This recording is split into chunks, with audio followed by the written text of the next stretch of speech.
আলিফ লাম মিম যালিকাল কিতাবু লা রাইবা ফীহি হুদাল লিল মুত্তাকিন। আপনার সন্তান এমন এক কালাম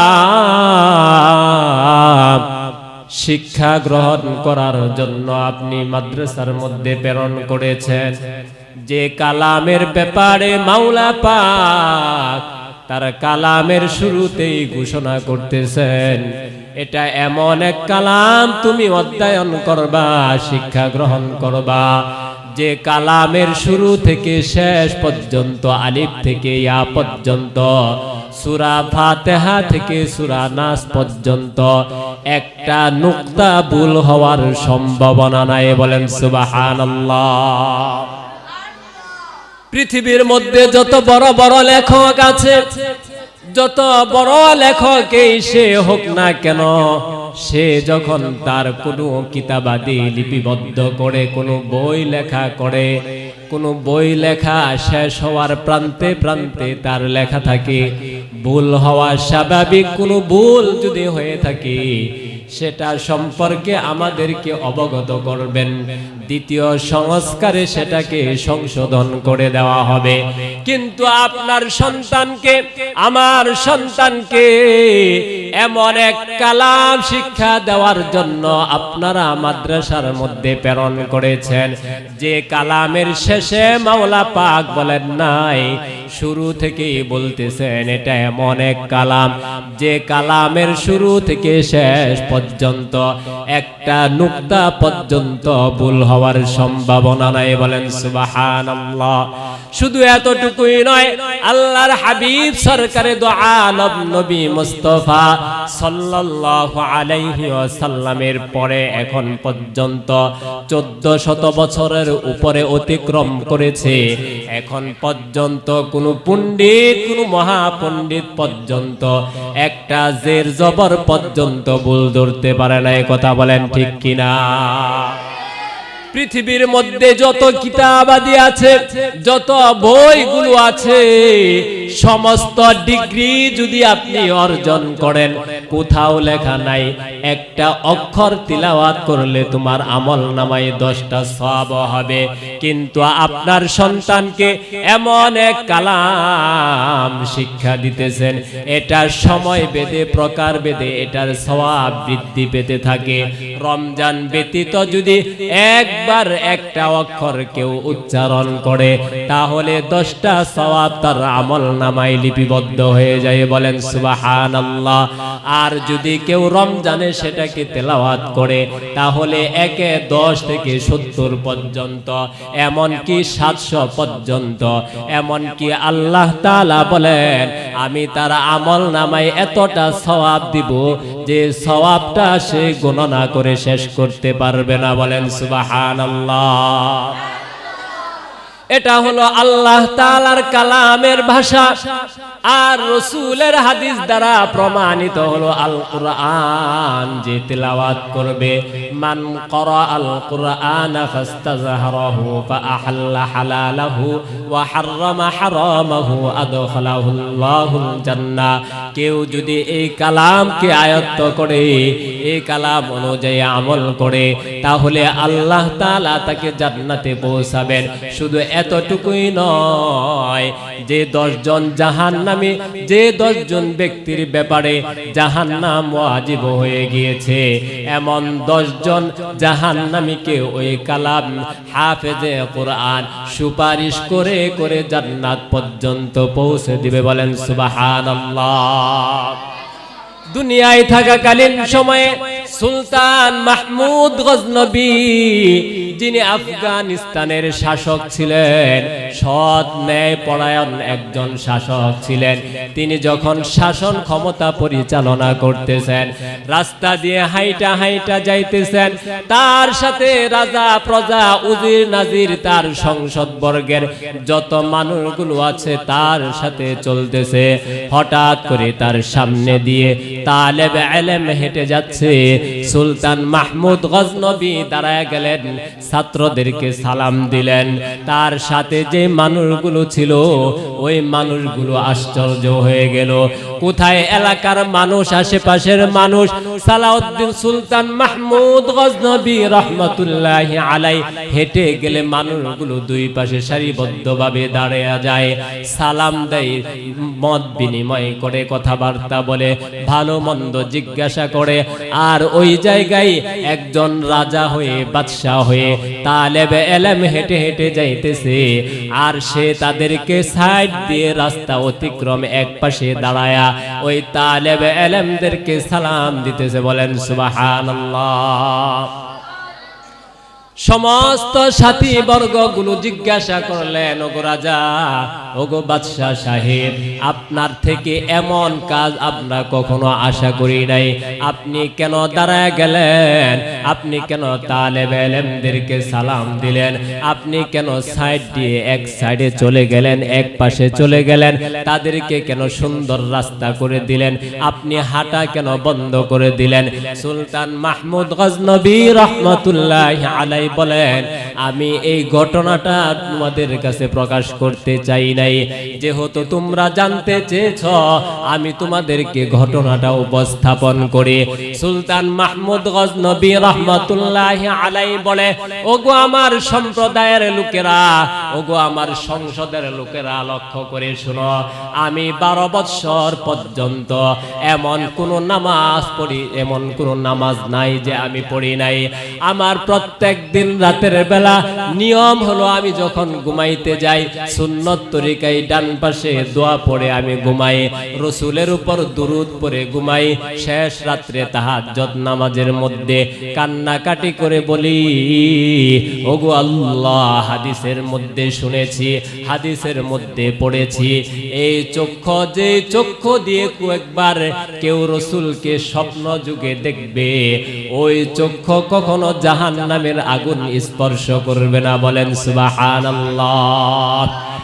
এই হাদিস যখন আমি পড়েছি, এই হাদিস যখন আমি জেনেছি, সেদিন থেকে আমার মনের বড় খাহেশ, আমি যেন রসুলকে স্বপ্ন যুগে দেখতে পারি। 12 বৎসর পর্যন্ত আমি সাধনা করতেছি।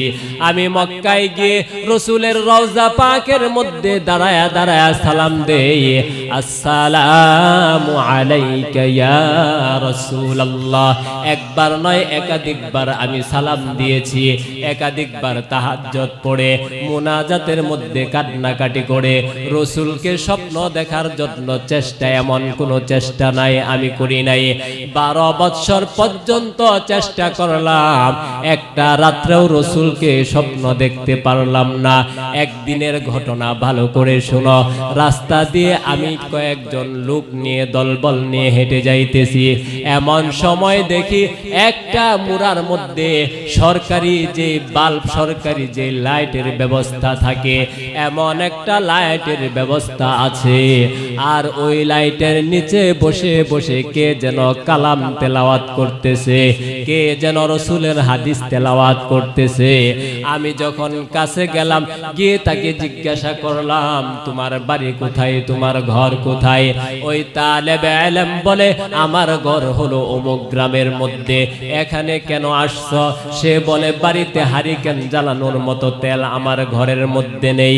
নির্দিষ্ট একটা সময়ে আমার বাবা মা ঘুমিয়ে যায়, তারপর ওই ঘরের মধ্যে আর লাইট জ্বালানোর ব্যবস্থা থাকে না। আমার তো পড়াশোনা করতে হয়, সকালবেলা মাদ্রাসার মধ্যে গিয়ে আমার পড়া মুখস্থ করে শোনাইতে হয়, আমার সময় বেশি প্রয়োজন হয়। টাকা না থাকার কারণে আমি দীর্ঘ সময় লাইটের ব্যবস্থা করতে পারি না, হারিকেন জ্বালাইতে পারি না। এই জন্য আমি এই বাল্বের নিচে বসে বসে আল্লাহর কালাম এবং রসুলের হাদিসগুলো তিলাওয়াত করে। সুলতান মাহমুদ গজনবী চিন্তা ভাবনা করলো, তাকে একটা লাইটের ব্যবস্থা করে দেওয়া উচিত। তাকে বললেন, তোমার নাম ঠিকানা সমস্ত কিছু আমার কর্মচারীর কাছে দিয়ে যাও, অমুক দিন তোমার এলাকায় একটা লাইট চলে যাবে। সমস্ত ঠিকানাগুলো লিপিবদ্ধ করে তার কর্মচারীর কাছে দিয়ে গেলেন। পরের দিন দিনের বেলা ওই গ্রামের মধ্যে যে গ্রামের মধ্যে কোনোদিন কোনো রাজা যায় নাই, কোনোদিন কোনো বাদশা যায় নাই, একটা লাইটের ব্যবস্থা যখন হয়ে গেল, এলাকার মানুষদেরকে জিজ্ঞাসা করলো ওই ছেলের বাড়ি কোথায়, সাথে সাথে উত্তর দিল বাড়ি এখানেই। লাইটের ব্যবস্থা হয়ে গেল, এলাকার মানুষগুলো চিল্লা পাল্লা করে দিল খুশিতে, সমস্ত মানুষগুলো খুশি হয়ে গেল। যেখানে কখনো মানুষ আসে না সেখানে লাইট কিভাবে আসলো, সমস্ত ঘটনা এলাকার মানুষগুলো শুনলো। ওই লাইট যেদিন ব্যবস্থা করে দেওয়া হলো, ওই দিন ওই ছেলে আল্লাহ তাআলার কাছে ওই তালেবে ইলম দুইটা হাত উত্তোলন করে দোয়া করলেন, ওগো মাওলা পাক, আজকে আমাকে যে এই লাইটের ব্যবস্থা করে দিল, তোমার কালাম শিক্ষা গ্রহণ করার ব্যবস্থা করে দিল, তোমার রসুলের সুন্নাহ রসুলের হাদিসকে বুকে ধারণ করার সুব্যবস্থা যে করে দিল, ওগো মালিক আপনি তার মনের সমস্ত আশা এবং বাসনাগুলো কবুল করে নেন, বলেন সুবহানাল্লাহ। যে রাত্রে বেলা এই লাইটের ব্যবস্থা হয়ে গেল, ওই রাতের বেলায় সুলতান মাহমুদ গজনবী ঘুমের মধ্যে আল্লাহর রসুলের দিদার লাভ করলো, বলেন সুবহানাল্লাহ। সুলতান মাহমুদ গজনবী রহমতুল্লাহি আলাইহি তখন তার সমস্ত সদস্যদেরকে বলে, দেখো 12টা বৎসর পর্যন্ত আমি সাধনা করে যে সাধ্যকে সাধন করতে পারি নাই, একজন তালেবে ইলমকে সম্মান করার কারণে, ইজ্জত করার কারণে আল্লাহ তাআলা তার হাবিবের দর্শন আমাকে লাভ করাইছেন, বলেন সুবহানাল্লাহ। তাহলে চিন্তা ভাবনা করে দেখেন যে এই তালেবে ইলম কতটা দামি আল্লাহ তাআলার কাছে। হযরত ইমাম গাযালী রাহমাতুল্লাহি আলাইহি যখন ছাত্র জীবনে শিক্ষা গ্রহণ করতেছেন, শিক্ষা গ্রহণ চলাকালীন সময়ে যখন তিনি ছাত্র, তার পড়ালেখার অবস্থা এমন ছিল যে ক্লাসের মধ্যে কখনো কোনো পড়ার জন্য দাঁড়ায়া থাকতে হয় নাই, প্রত্যেকটা পড়া সুন্দরভাবে যেভাবে প্রয়োজন সেভাবে তার উস্তাদদেরকে মুখস্থ করে শোনাইতেন। কিন্তু একটা মাত্র বদ অভ্যাস ছিল, সময় মতো তিনি উপস্থিত হতে পারতেন না।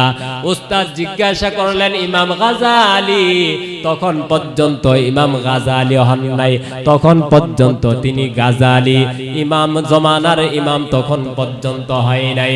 উস্তাদ ছাত্রকে জিজ্ঞাসা করলো, তুমি ক্লাস টাইমে কেন নিয়মিত সময় মতো উপস্থিত হতে পারো না? এই সময় মতো উপস্থিত হওয়া ছাড়া বাকি সবগুলো জিনিস তোমার ঠিকঠাক আছে।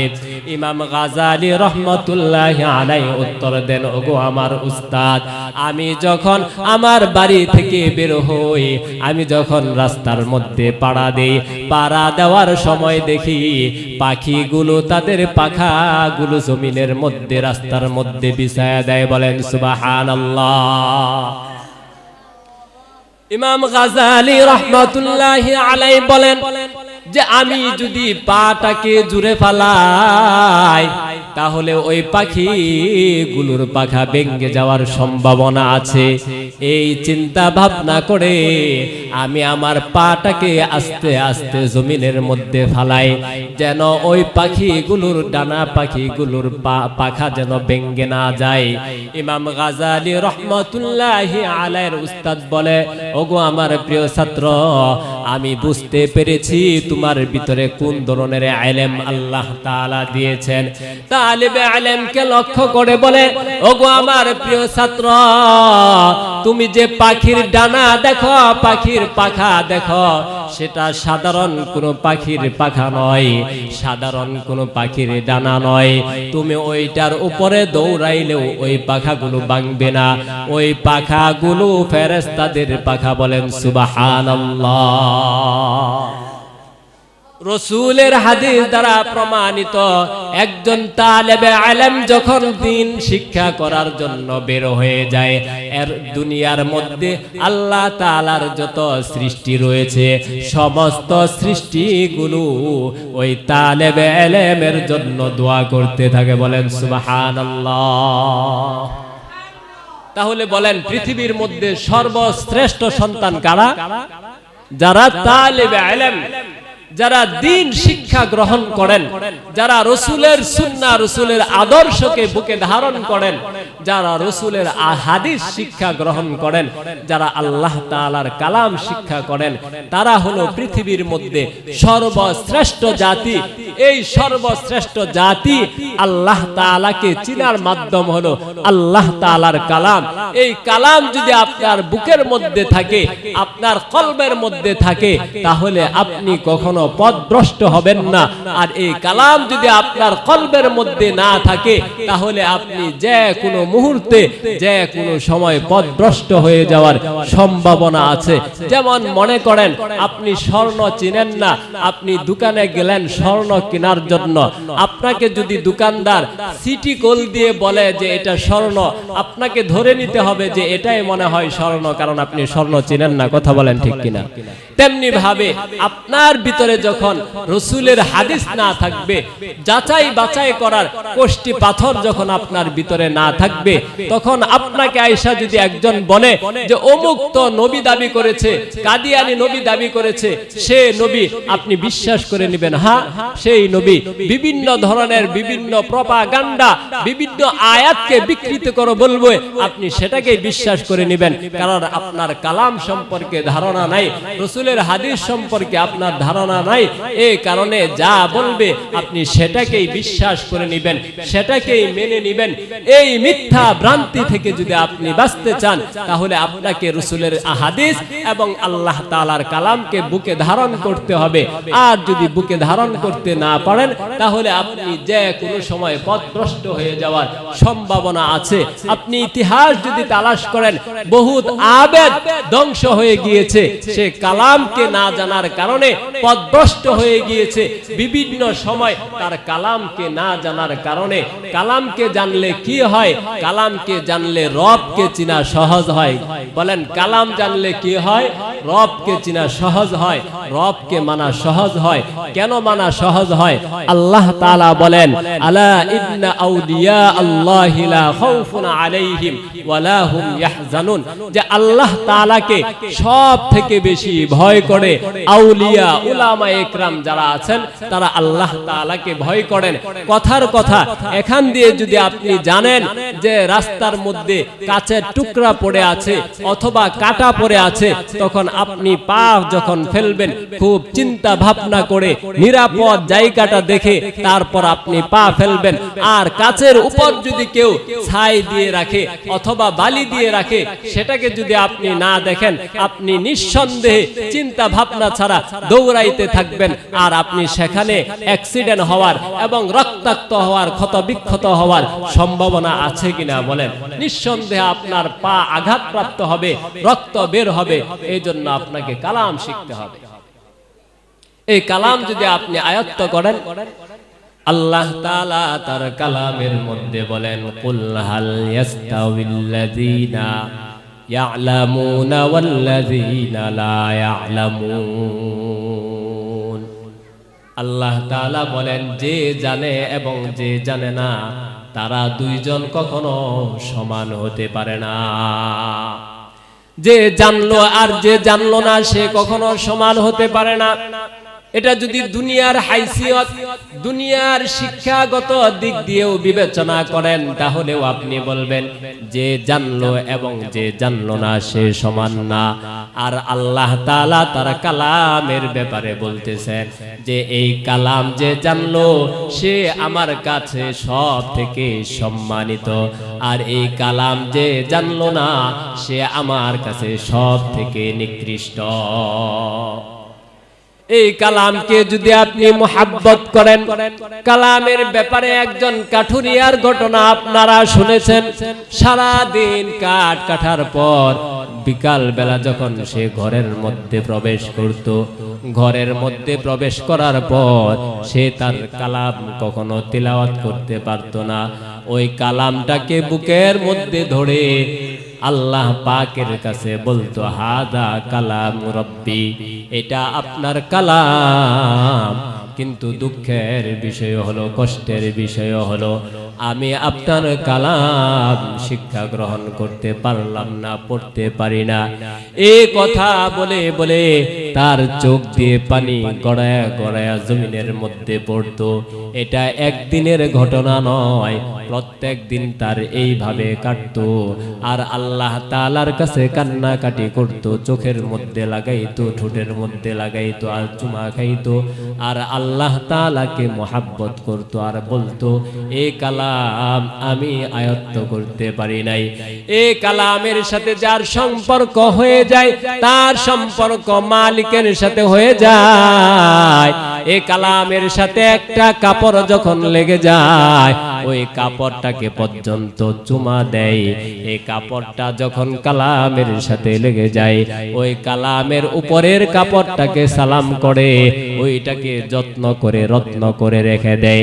শুধু এতটুকুই নয়, এই কালামের সাথে যদি কোনো রেহাল পর্যন্ত লেগে যায়, যে কাঠের কোনো মূল্য নাই, যে কাঠের কোনো দাম নাই, রাস্তায় পড়ে থাকে, ময়লা আবর্জনার মধ্যে পড়ে থাকে, এই কালামের সাথে সংস্পর্শ থাকার কারণে এই কালাম তাকে এতটাই সম্মানিত করে নেয়, মানুষ সেই কাঠটাকে পর্যন্ত চুমা দেয়। কথা বলেন ঠিক কিনা?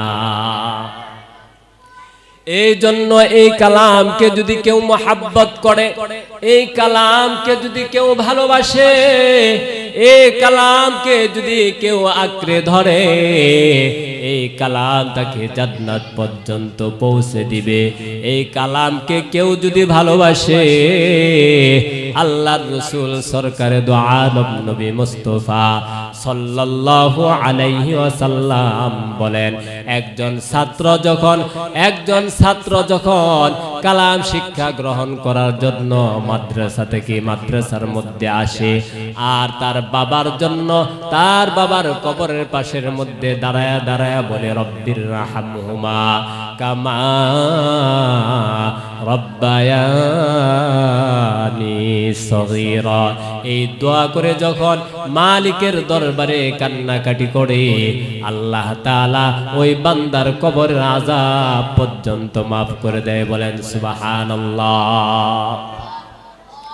আল্লাহর রাসূল সরকারে দো আলম নবী বলেন, যদি কোনো কালাম তেলাওয়াতকারী মৃত্যুবরণ করে, যদি কোনো তালেবে ইলম যে তার দুনিয়ার জিন্দেগি কালামের সাথে সম্পর্ক রেখে তার জিন্দেগি অতিবাহিত করেছে, কালামের সাথে মহাব্বত রেখে জিন্দেগি অতিবাহিত করেছে, ওই বান্দা যখন মৃত্যুবরণ করে, কবরের মধ্যে যখন সওয়াল জবাবের জন্য চলে আসে, কবরের মধ্যে যখন ফেরেশতা মুনকার নাকির হাজির হয়ে যায়, তাকে যখন জিজ্ঞাসা করা হয়, মার রব্বুকা, তোমার রব কে, এবং তোমার নবীকে মান নাবিয়ুকা, তোমার নবীকে, যখন তাকে ধর্ম সম্পর্কে জিজ্ঞাসা করা হয়, দুই পাশ থেকে কালাম দাঁড়ায় যায়। কালাম দাঁড়ায় দাঁড়ায় জিজ্ঞাসা করে, প্রশ্ন কাকে করতেছ? তার সম্পর্কে যত প্রশ্ন করার দরকার, সমস্ত প্রশ্নগুলো আমি কালামকে প্রশ্ন করো, আমি তার সমস্ত প্রশ্নের উত্তর দিয়ে দিব। বলেন সুবহানাল্লাহ। এই কালাম তার কবরের মধ্যে প্রশ্নের উত্তর হয়ে যায়। কালাম কবরের মধ্যে তার হয়ে সমস্ত প্রশ্নের উত্তর দিয়ে দেয়। আল্লাহর রাসূল সাল্লাল্লাহু আলাইহি ওয়াসাল্লাম বলেন, একটা মানুষ যখন মৃত্যুবরণ করে, ওই মৃত্যুর পর যে মানুষটা কবর থেকে মুক্তি পেল, ওই মানুষটা জান্নাত পর্যন্ত পৌঁছে যাবে। আর যে মানুষটা কবরের মধ্যে ধরা খেয়ে গেল, ওই মানুষটা জাহান্নামের সমস্ত আযাবগুলো তাকে গ্রাস করে নিল। আল্লাহর পয়গম্বর বলেন, কালাম যখন তার সাক্ষ্য হয়ে দাঁড়াবে, কালাম যখন প্রশ্নের উত্তর শুরু করে দিবে, ফেরেশতারা তখন বলবে, আর প্রশ্ন নাই, আর উত্তর দেওয়ারও প্রয়োজন নাই। কালাম দাঁড়ায়া দাঁড়ায়া তার পক্ষে সাক্ষ্য প্রদান করবে। ও দুনিয়ার মানুষ, এই কালাম তোমার পক্ষে কিভাবে সাক্ষ্য দিবে?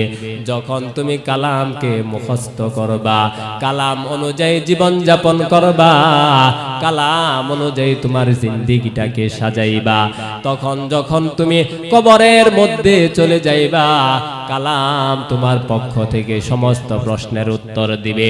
যখন প্রশ্ন করতে আসবে প্রত্যেকটা প্রশ্নের উত্তর দেওয়ার পর বলবে এই বান্দাকে আর ডিস্টার্ব করিও না, এই বান্দা দুনিয়ায় থাকাকালীন সময়ে ঘুমাইতে পারে নাই। দুনিয়ার সমস্ত মানুষগুলো যখন ঘুমের মধ্যে গভীর ঘুমের মধ্যে পড়ে আছে, এই বান্দা ওই ঘুমের গভীর ঘুম থেকে জাগ্রত হয়ে ঠান্ডা পানি দিয়ে ওযু করে আমার কালাম, আমি যেই কালাম এই কালামকে তেলাওয়াত করেছে, আরামের ঘুমকে হারাম করে দিয়েছে।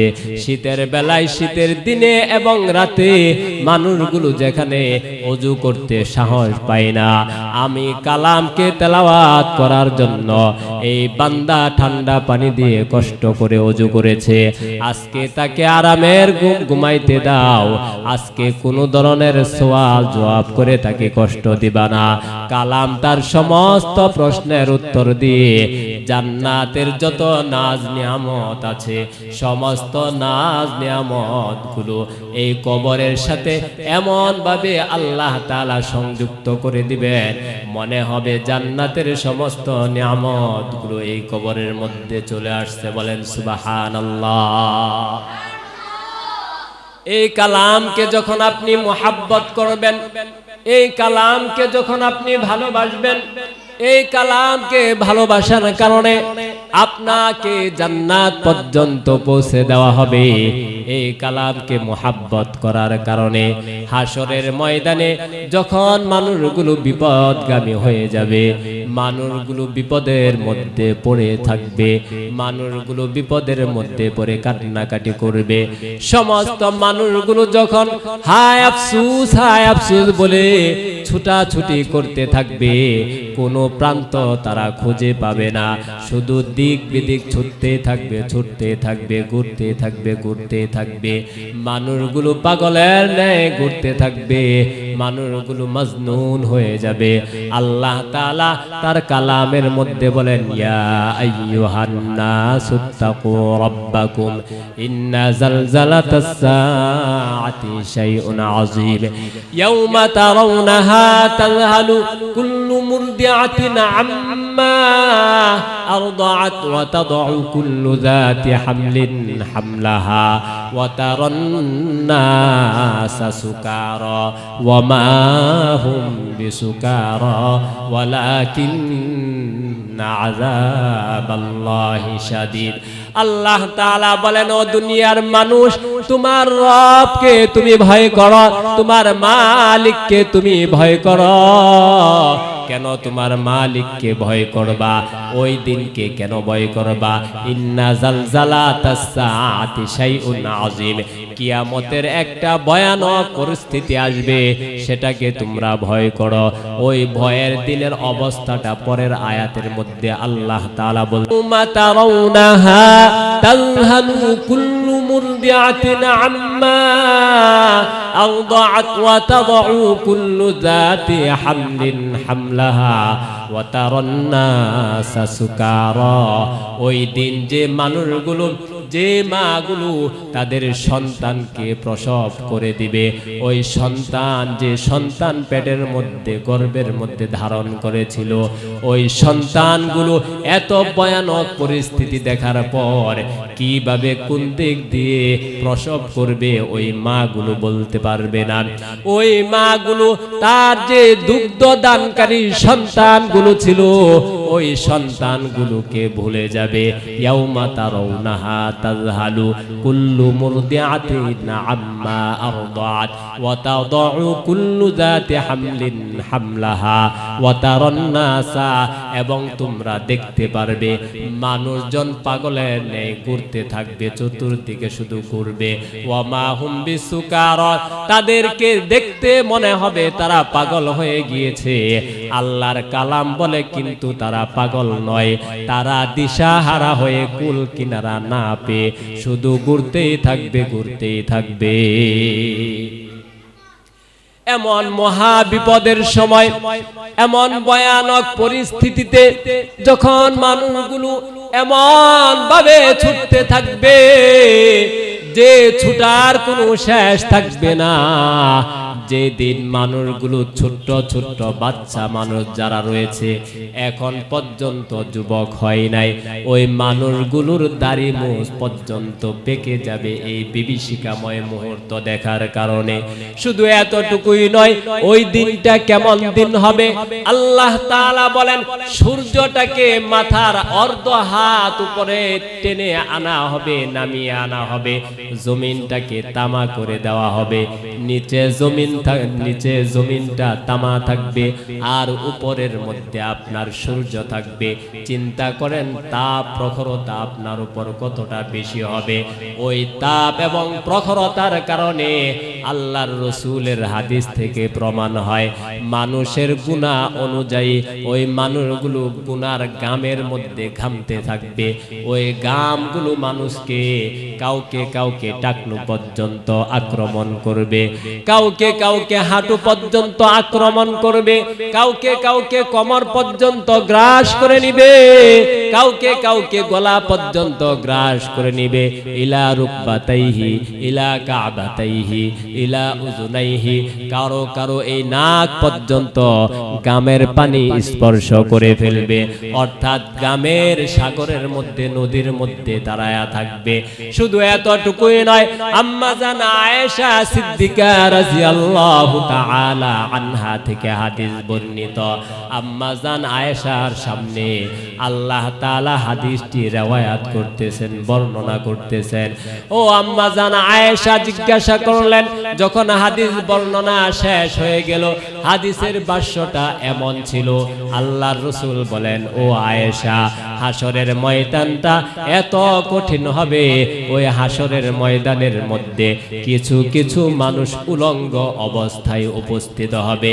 এই হাদিস যখন বর্ণনা করতেছে, আম্মা জান আয়েশা সিদ্দিকা রাদিয়াল্লাহু তাআলা আনহা আল্লাহর হাবিবকে প্রশ্ন করলেন, ইয়া রাসূলুল্লাহি ইয়া হাবিবাল্লাহ, দুনিয়ার মধ্যে একজন সন্তান তার বাবার সামনে সে যখন বুঝতে শিখে, তার যখন বুদ্ধি হয়, তখন বাবার সামনে পর্যন্ত সে উলঙ্গ থাকতে লজ্জাবোধ করে, কথা বলেন ঠিক কিনা?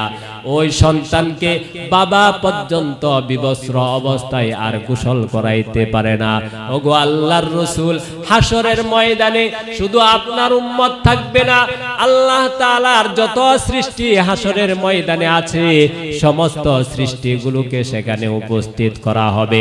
সেখানে বাবা থাকবে, মা থাকবে, ভাই থাকবে, বোন থাকবে, নারী থাকবে, পুরুষ থাকবে, সমস্ত মানুষগুলোর সেখানে মিলন মেলা হবে।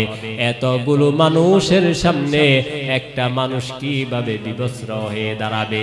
আল্লাহর রাসূল সরকারে দু আলম নবী বলেন, ও আয়েশা, ওই দিনটা এতটাই মারাত্মক হবে, ওই দিনটা এতটাই মারাত্মক হবে, যে দিনটা যে মানুষটা যেভাবে দাঁড়ায়া ছিল, যে জায়গায় দাঁড়ায়া ছিল, ওই জায়গা থেকে সামান্য পরিমাণ নড়াচড়া করার মতো কোনো সুযোগ তার থাকবে না।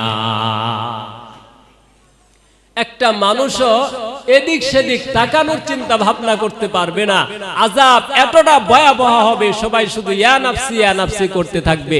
কে কাপড় ছাড়া আর কে কাপড়ওয়ালা, কে বিবস্ত্র আর কে কাপড় আবৃত, এগুলো দেখার পর্যন্ত সুযোগ থাকবে না। তাহলে চিন্তা ভাবনা করে দেখেন যে ওই অবস্থাটা কত মারাত্মক হবে।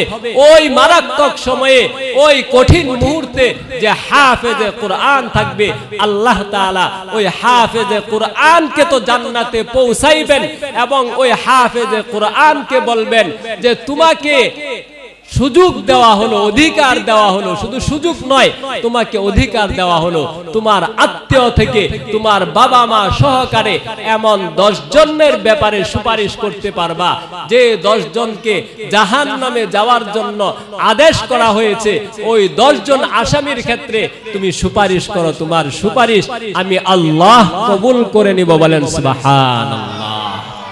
আল্লাহ তাআলা আমাদের যে সমস্ত গার্জিয়ানরা এখানে উপস্থিত হয়েছেন সকল গার্জিয়ানদের আশা একটাই যে আমার সন্তান যেন হাফেজে কোরআন হয়। আমি আপনাদের জন্য দোয়া করি এবং তালেবে ইলম সকলদের জন্য দোয়া করি, সকল ছাত্রদেরকে যেন আল্লাহ তাআলা হাফেজে কোরআন হিসেবে কবুল করেন, সকল ছাত্রীদেরকে যেন হাফেজা হিসেবে কবুল করেন, সকল ছাত্র এবং ছাত্রীর বাবা মাকে যেন হাফেজা এবং হাফেজে কোরআনের বাবা মা হিসাবে কবুল করেন এবং এই মাদ্রাসাকে যেন কবুল করেন, মাদ্রাসার সকল শিক্ষকদেরকে যেন আল্লাহ তাআলা কবুল করেন। সকলেই বলেন আমিন।